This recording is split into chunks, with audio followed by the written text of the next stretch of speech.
Siddiqin itu sederhana. Setiap Anda baca Quran, yakini, amalkan. Siddiqin tuh. Misal, saya mau baca dulu nih. Saya pengen jadi orang ikhlas, baca Al-Ikhlas. Misal.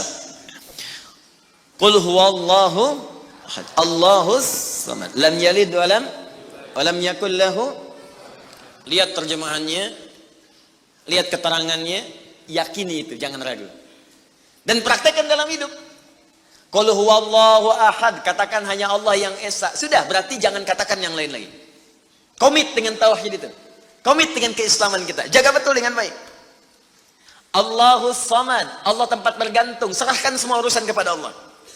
Ada masalah, minta sama Allah, berdoa. Sakit, berdoa sama Allah. Punya persoalan, gantungkan diri kepada Allah. Ikhtiar. Itu ketika kita amalkan seperti itu, baru begitu saja, itu langsung turun sebuah keterangan dari Nabi Sallallahu Alaihi Wasallam. Jika Anda mampu mengamalkan satu surah ini saja, ini rahasia. Ini rahasia. Ada seorang sahabat, hadisnya sahih, dikutip kemudian oleh Sayyid Qutb dalam kitabnya Al-Aqaid Al-Islamiyah. Syekh Muhammad Nasruddin Al-Albani pun mensahihkan hadis ini. Ketika Nabi selesai kemudian menunaikan salat, terdengar seseorang berdoa. Perhatikan doanya. Doanya menggunakan pembuka surat Al-Ikhlas. Saking yakinnya Siddiq dengan ayat ini, dan dia mengamalkan kandungan isi surahnya, dia membuka doanya dengan surah ini. Saking yakinnya dengan surah ini. Perhatikan kalimatnya.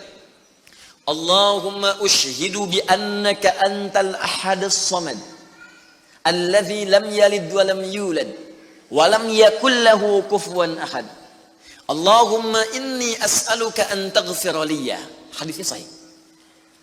Kata orang ini, ya Allah, saya menyaksikan, meyakini ya Allah, bahwa hanya Engkau satu-satunya Tuhan yang layak dipertuhankan dan disembah. Aku meyakini bahwa satu-satunya Engkau adalah Tuhan yang menjadi tumpuan dalam setiap permohonan. Engkau tidak beranak dan tidak diperanakan, dan tidak ada sekutu bagimu. Aku enggak minta banyak ya Allah, aku hanya mohon ampuni dosa-dosaku. Begitu selesai kalimat itu diucapkan, terdengar oleh Nabi. Apa keterangan Nabinya? Perhatikan kalimatnya. At-tadri bimadza du'i? Ya fulan, tahu enggak Anda itu baru mengucapkan kalimat apa tadi?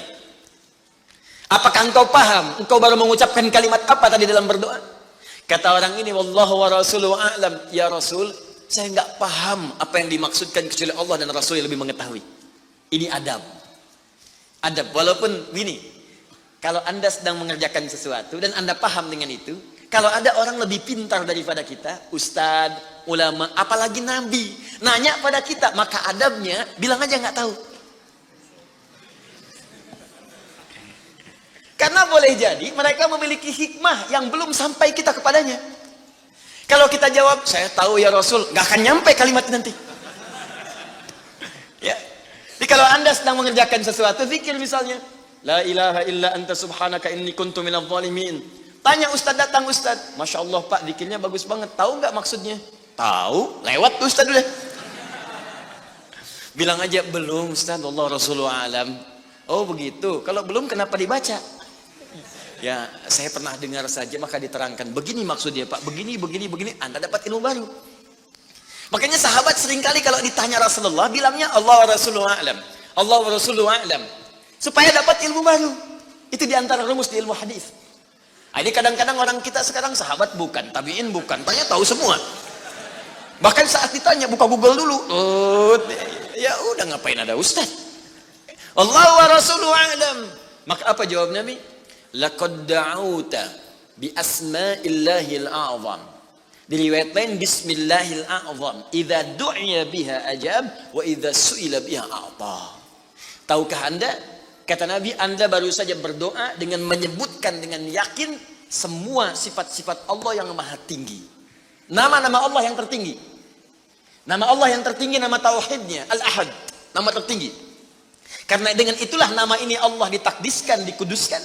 Dengan nama ini Allah disembah, dan dengan nama ini Allah dipertuhankan. Kata Nabi, Anda baru berdoa dengan menyebutkan nama Allah yang paling tinggi. Yang kalau disebutkan nama itu di awal doa, maka semua doa yang disampaikan akan dikabulkan, semua permintaan akan dijawab. Tapi apakah semua orang yang membaca doa itu diawali dengan surah tadi akan dijawab? Belum tentu.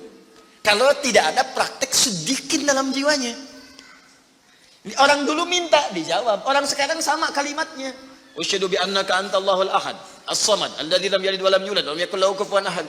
Ya Allah, lancarkan rezeki saya. Tetap aja lambat dari atas. Kenapa? Karena inti ayat itu tidak dipraktekkan dulu. Diyakinkan dalam jiwa kita, benarkan ayat itu, amalkan, pakai dalam doa. Jadi, dan itu buktinya.